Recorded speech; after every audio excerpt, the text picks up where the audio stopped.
بسم الله الرحمن الرحيم. الرحمن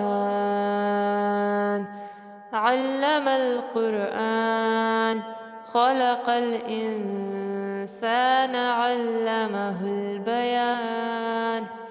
الشمس والقمر بحسبان والنجم والشجر يسجدان والسماء رفعها ووضع الميزان ألا تطغوا في الميزان وأقيموا الوزن بالقسط ولا تخسروا الميزان والأرض وضعها للأنام فيها فاكهة والنحل ذات الأكمام والحب ذو العصف والريحان.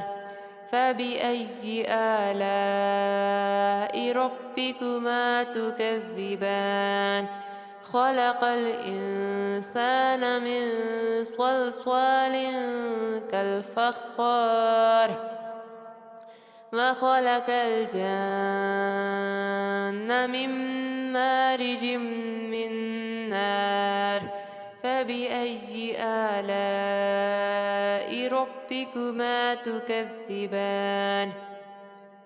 رب المشرقين ورب المغربين.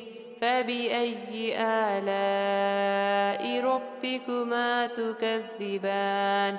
مرج البحرين يلتقيان بينهما برزخ لا يبغيان. فبأي آلاء ربكما تكذبان؟ يخرج منهما اللؤلؤ والمرجان. فبأي آلاء ربكما تكذبان؟ وله الجوار المنشآت في البحر كالأعلام. فبأي آلاء ربكما تكذبان؟ كل من عليها فان ويبقى وجه ربك ذو الجلال والإكرام. فبأي آلاء ربكما تكذبان؟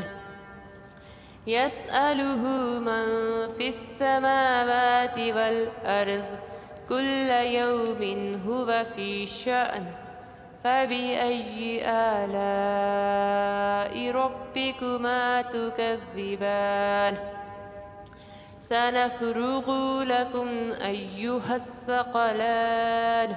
فبأي آلاء ربكما تكذبان؟ يا معشر الجن والإنس إن استطعتم أن تنفذوا من أقطار السماوات والأرض فانفذوا لا تنفذون إلا بسلطان. فبأي آلاء ربكما تكذبان؟ يرسل عليكما شواظ من نار ونحاس فلا تنتصران. فبأي آلاء ربكما تكذبان؟ فإذا انشقت السماء فكانت وردة كالدهان. فبأي آلاء ربكما تكذبان؟ فيومئذ لا يسأل عن ذنبه إنس ولا جان. فبأي آلاء ربكما تكذبان؟ يعرف المجرمون بسيماهم فيؤخذوا بالنواصي والأقدام. فبأي آلاء ربكما تكذبان